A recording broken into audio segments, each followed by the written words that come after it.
recommence.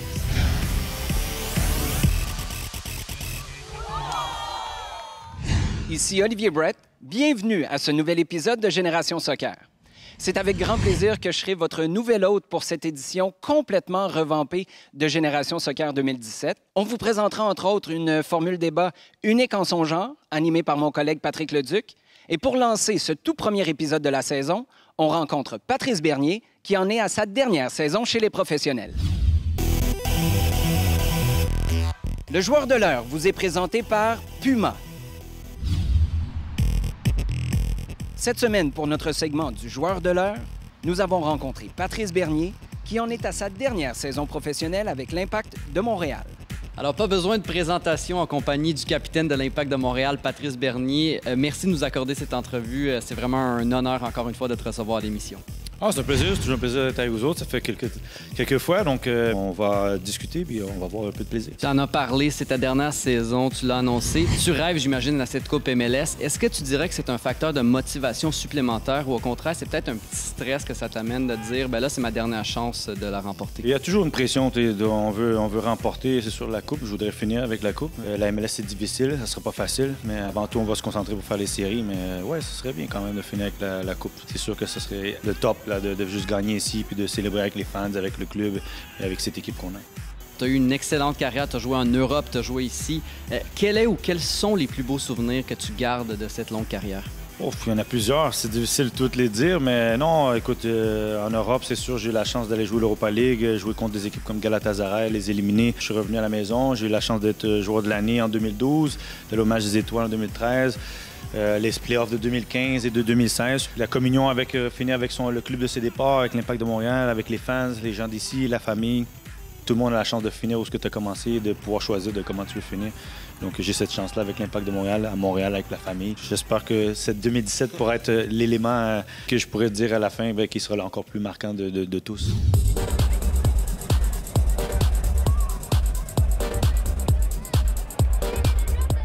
On sait que c'est pas facile pour un petit gars du Canada d'avoir une telle carrière. Pensais-tu un jour que tu jouerais aussi longtemps? Non, je n'aurais jamais cru que je serais là. Et surtout là, de revenir, avoir les années d'expérience de l'extérieur pour revenir jouer chez soi, puis d'être le capitaine de l'équipe, jouer à l'Impact, voir le club grandir, puis devenir ce que c'est.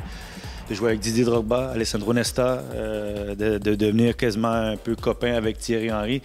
Ça, si tu m'avais dit ça il y a 18 ans, j'aurais ri. L'an dernier, tu as reçu énormément de compliments pour ton leadership. Des légendes comme Didier Drogba n'avaient que de bons mots pour toi. Qu'est-ce que ça fait en fin de carrière de recevoir autant d'amour, autant de compliments de la part de grandes légendes comme ça?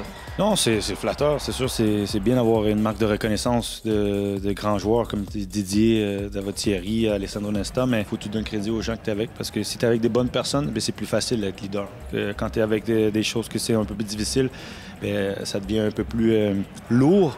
Et je suis entouré de gars comme Assun Camara, Laurent Simon, Evan Bush, sachant que, un petit gars de Brossard qui a commencé à Montréal, puis qui sort, puis qui a réussi à frotter un peu avec ce qu'il fait de mieux dans le monde du soccer, encore, c'est un plus. Quand je quittais à la fin, je veux savoir que j'ai pas été juste de passage, mais que j'ai quand même contribué et puis que j'ai laissé ma marque.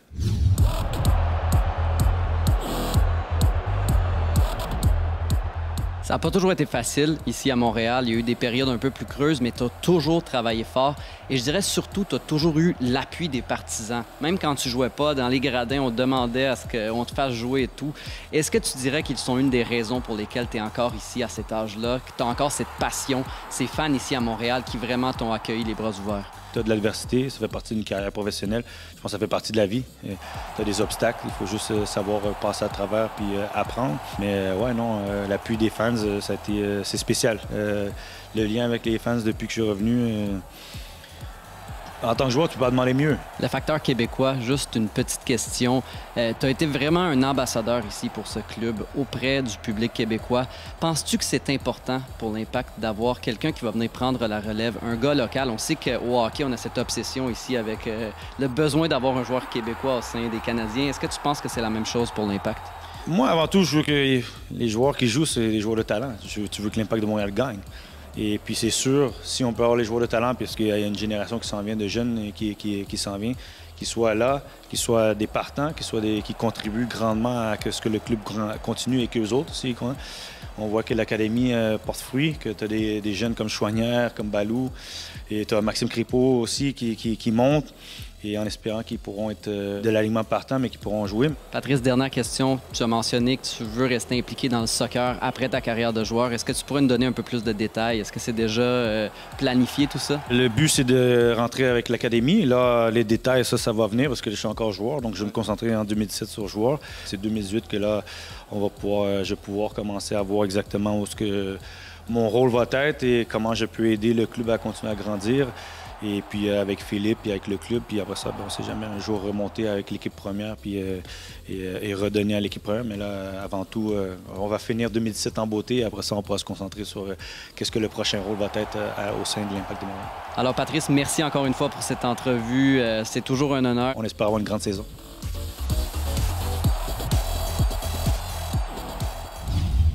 Après la pause, un événement de futsal incontournable au Québec, le défi futsal de Saint-Hyacinthe.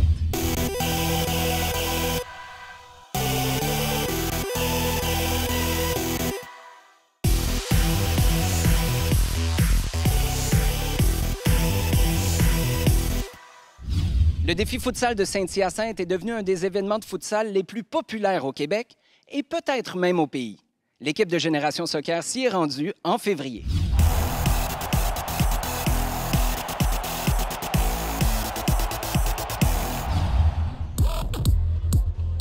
On vous amène au défi futsal de Saint-Hyacinthe. Cet événement annuel est devenu la grande messe du futsal au Québec.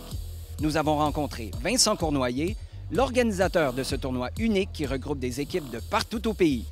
Vincent, parle-nous un peu de l'événement ici à Saint-Hyacinthe ce week-end.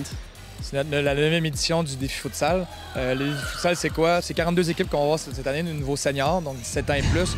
On a 3 classes encore une fois cette année, donc 2 catégories chez les hommes, une élite, une plus compétitive, et une catégorie toujours chez les femmes qui est une division, on va dire, open. Le but de ce tournoi-là est toujours la même chose, toujours la même cause, donc d'amasser des fonds pour notre cause qui nous tient à cœur à Saint-Hyacinthe, donc d'aider les jeunes défavorisés, soit en remettant des bourses, en remettant de l'équipement à des écoles, aussi de la commission scolaire à Saint-Hyacinthe. Donc on va de l'avant encore pour une 9e édition pour cette belle cause-là. Le défi futsal de Saint-Hyacinthe attire aussi d'anciens joueurs professionnels comme le numéro 4 que nous allons voir à l'écran, un certain Patrick Leduc, un visage qui nous dit vaguement quelque chose. On a encore les grosses équipes de la première ligue de futsal du Québec qui vont nous représenter, donc les FC Sparte, les Albicélestes, les FC Grenadiers de ce monde vont être de notre tournoi. Mais chez les filles, on va avoir encore 2-3 équipes de Toronto qui vont être présentes. Donc on risque d'avoir encore le nouveau, on risque d'être encore très relevé cette année. Tu l'as mentionné, on en est à la 9e édition. Est-ce qu'il y a quelque chose de particulier par rapport à l'édition de cette année? La demande est là. On a des cégeps qui ont décidé de faire l'aventure avec nous cette année. Là.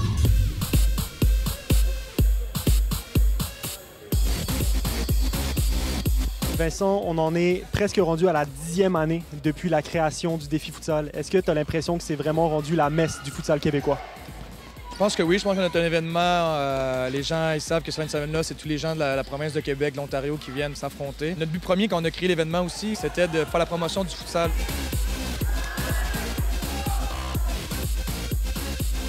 La fédération a embarqué dans le projet. On a des ligues un peu partout au Québec, un peu partout au Canada. Je pense de ce côté, au niveau de la promotion du sport, je pense qu'on l'a vraiment réussi. Là.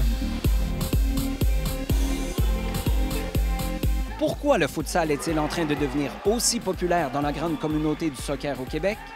Nous, on est des joueuses de soccer depuis des nombreuses années. Le futsal emmène cette particularité technique-là que c'est très important, je pense, aussi au niveau féminin de développer.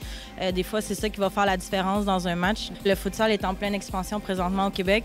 Puis des événements comme ça, je pense qu'on devrait de plus en plus y participer. C'est vraiment différent du soccer, puis ça nous permet d'acquérir un nouveau niveau aussi. Je compare même pas ça au soccer. Ma saison finit, puis je commence un nouveau sport, puis c'est ça qui est le fun.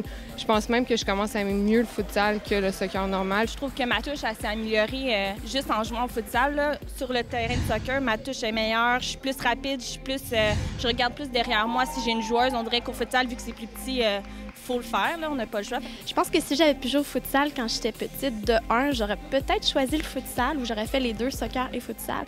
Mais ça m'aurait apporté énormément au niveau des touches de balle, plus de rapidité au niveau du jeu, énormément. Une vision du jeu qui est différente aussi.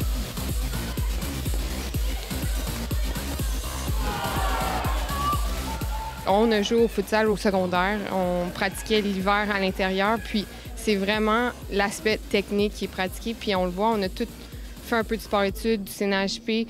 Puis on le voit que ça l'a extrêmement aidé dans notre technique. La semaine prochaine, nous vous présentons les finales féminines et masculines du défi futsal de Saint-Hyacinthe 2017. On vous laisse maintenant sur ces images étourdissantes du dernier match de la journée d'ouverture.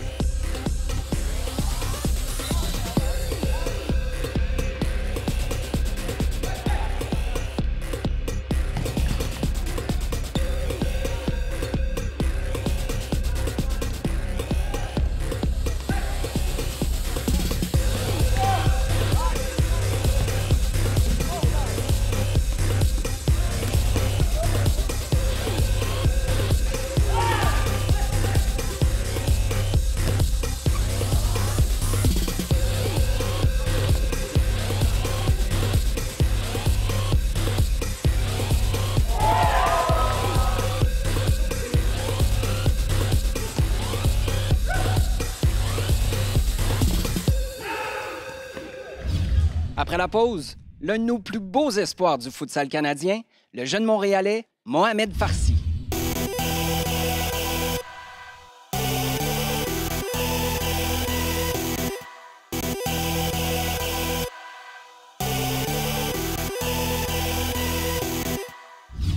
Pour notre segment Les futurs pros de cette semaine, on vous présente un jeune joueur fort talentueux qui s'aligne maintenant avec l'équipe qui représente le Québec au championnat canadien de futsal. Le jeune Montréalais, Mohamed Farsi. Les futurs pros vous sont présentés par le lait au chocolat. Notre reporter Geneviève Tardif rencontre un joueur à surveiller de près, car on pourrait bien voir ce jeune talent sur la nouvelle équipe nationale canadienne de futsal plus tôt que prévu. Mohamed, bienvenue à Génération Soccer. Merci. Parle-nous de ton parcours au futsal. J'ai commencé scolaire. Je suis arrivé à Georges Vanier en secondaire 1. J'ai joué de secondaire 1 jusqu'à maintenant en secondaire 5. Puis après, mon coach de Georges Vanier, il m'a amené ici, au semi-pro. Je joue plus avec des personnes de ton âge, je joue avec des grands qui ont de l'expérience et tout.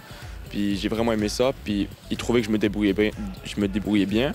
Alors il m'a gardé dans cette ligue-là. Puis aujourd'hui, je suis là. Donc ça va vite pour toi, là. Exactement, ouais, ça va très vite. Tu as fait le parcours scolaire RSEQ jusqu'au semi-pro.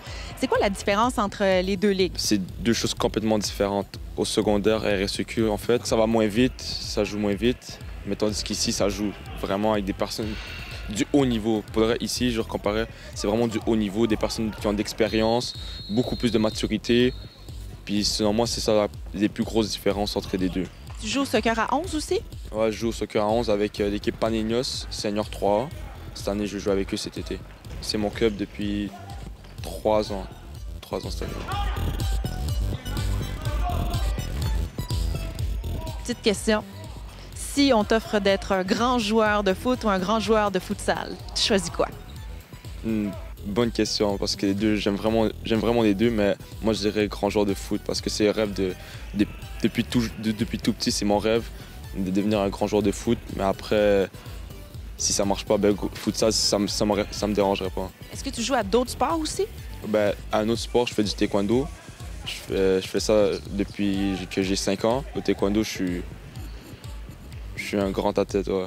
Aussi? Ouais, j'ai remporté le championnat canadien en 2012, 2013. Puis c'est ça, ouais. Donc, t'es un grand sportif. Ouais.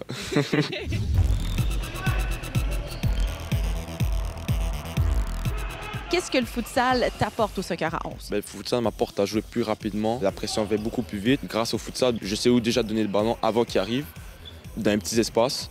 Je suis capable de me débrouiller.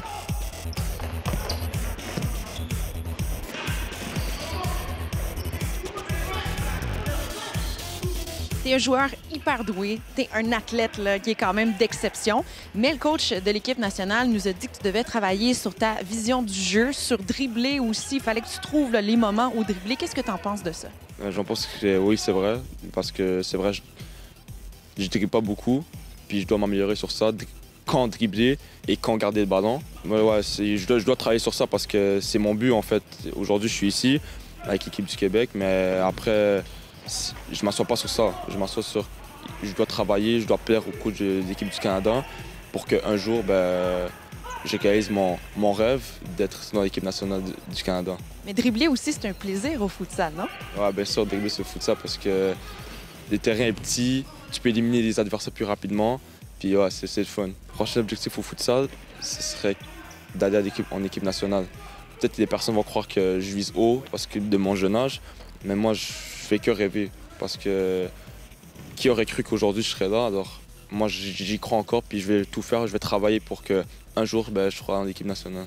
On va te suivre de très près, Mohamed. Merci beaucoup. Merci à vous. Après la pause, un premier débat de la semaine avec nul autre que le grand Patrick Leduc.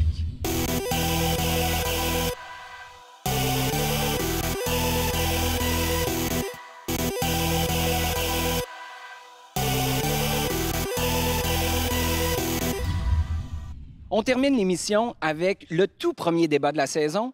Est-ce que les universités américaines sont la seule option valable pour les joueurs qui ont de l'ambition?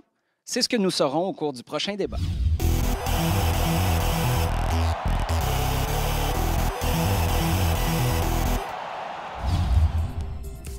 Pour le débat de la semaine, nos invités sont Elder Duarte du Rouge et Or de l'Université Laval, Antonio Ribeiro, organisateur d'un camp de repêchage annuel pour des collèges américains, et Pat Raimondo, des Carabins de l'Université Laval.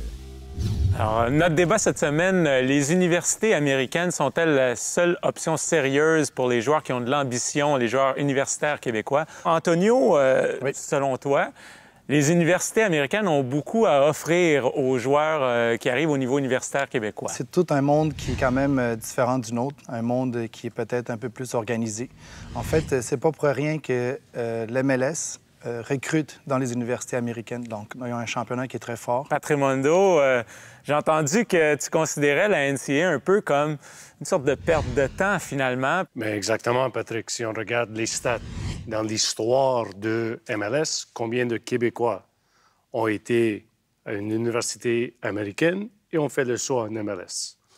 Le chiffre est 0. Ils ont des full scholarships, 40 000 de full scholarships. Nous autres aussi, on en donne des full scholarships, mais ça coûte 2 000 étudier au Québec. Antonio, quand tu entends Pat dire que c'est une perte de temps d'aller aux États-Unis, c'est quoi ta réaction? Bien, écoute, t'es l'exemple parfait.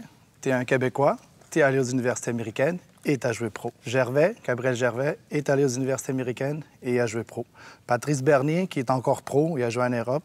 Il est ici avec nous, c'est le capitaine de l'Impact de Montréal, c'est un autre Québécois. Antonio a lancé quelques noms, mais meilleur exemple qu'on peut donner aussi, Yves-André Lefebvre a passé 4 ans chez nous avec les Carabins, diplômé de HEC, et là, il vient de signer son 2e contrat avec l'Impact. Sur son parcours chez nous l'a pas nué. Elder, d'abord, je voulais te féliciter pour tes 2 championnats canadiens universitaires et tes nombreux titres au niveau du sport étudiant québécois à l'Assemblée nationale. Donc, félicitations pour ça. Merci. Ensuite, j'aimerais que tu nous dises, est-ce que le gazon est plus vert aux États-Unis ou c'est mieux à Québec? Tu prends l'Université de Memphis, par exemple. On a 2 filles de Québec qui sont là. Enlève ces 2 filles-là. Enlève Valérie Samuel Sanderson qui est là. Ils sont 14 Canadiennes dans cette université-là. Tu les enlèves de là, bien, l'université n'a pas grand-chose. Donc, grâce aux Canadiennes qui vont ailleurs, bien, les universités américaines augmentent de niveau. Laisse-les au Canada, puis c'est les universités canadiennes qui vont augmenter de niveau. Il faudrait se poser la question, toutes les filles que tu as nommées, pourquoi ils ne se retrouvent pas à ton université ou à ton université ou à d'autres universités d'ici? C'est quoi la raison pour laquelle ils quittent?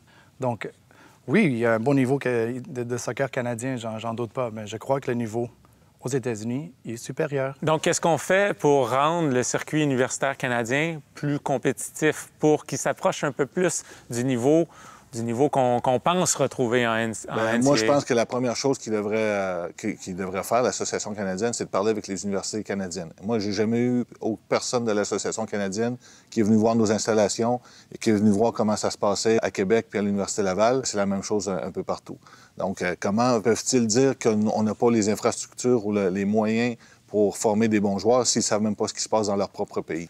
Les joueurs québécois ne partent pas aux bons programmes américains. Didier Drogba, quand il est venu visiter notre vestiaire, il était très surpris. Il a dit « Oh, il y a des équipes en Ligue 1 qui n'ont pas un vestiaire comme le nôtre.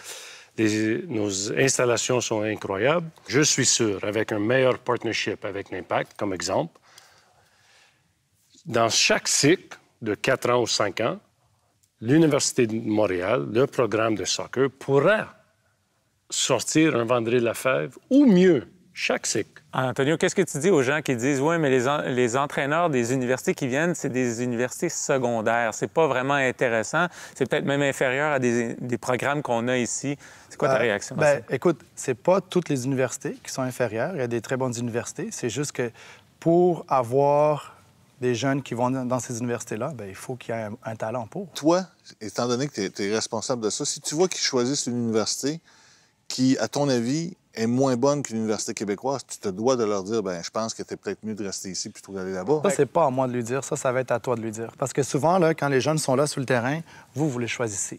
Puis à la fin, ils vont tous passer une entrevue avec tous les entraîneurs. Donc, c'est à toi de le dire, pas à moi. Est-ce que vous êtes capable de retenir les jeunes chez vous avec ce que vous avez à dire? Faites-le. Est-ce que vous allez donner une prime à Antonio si vous retenez des joueuses chez vous? On en récupère 3-4, on va le venir. Je vais venir étudier à ton université. Tu veux qu'Antonio Ribeiro joue avec les Carabins? Anytime. Merci. Même si tu as coupé quand tu étais jeune. Même s'il a coupé. En fait, c'est là que ça a tout démarré. C'est pour ça que tu n'envoies personne à l'Université de Montréal. Il n'est pas à l'événement. Quand je jouais en MLS à Saint-José, des fois, on faisait des matchs. L'équipe professionnelle MLS, on faisait des matchs contre des universités. Puis je vous le dis, c'était pas évident les battre. C'était quand même très difficile. Souvent, on se faisait chicaner après parce qu'on jouait contre des jeunes et on avait de la difficulté. À l'Impact de Montréal, avec Patrick Leduc, quand on jouait, je me rappelle, on jouait avec l'UQAM puis à l'Université de Montréal. C'est pas pour dénigrer, mais je veux dire, après 15 minutes... ça dépendait des fois. Hein? Des fois, parce que si on n'avait pas sorti la veille... Je me rappelle le carton rouge de Navio aussi. Oui, ça, je me souviens de celle-là. Bon, écoutez, messieurs, là, Antonio, je suis pas encore convaincu que je vais envoyer mon garçon à ton camp. Il a juste 13 ans, mais vous deux, j'attends vos offres pour future bourse universitaire. Merci d'avoir participé à notre débat cette semaine. Chez Antonio, tu m'enverras ton enveloppe. Oui, parfait. Tu peux revenir, là. OK, merci, les gars. J'espère que cet épisode de Génération Soccer vous a plu. Merci beaucoup d'avoir été des nôtres et à la prochaine. Génération Soccer vous était présenté par le lait au chocolat. L'équipe de Génération Soccer utilise exclusivement de l'équipement audio de marque AKG.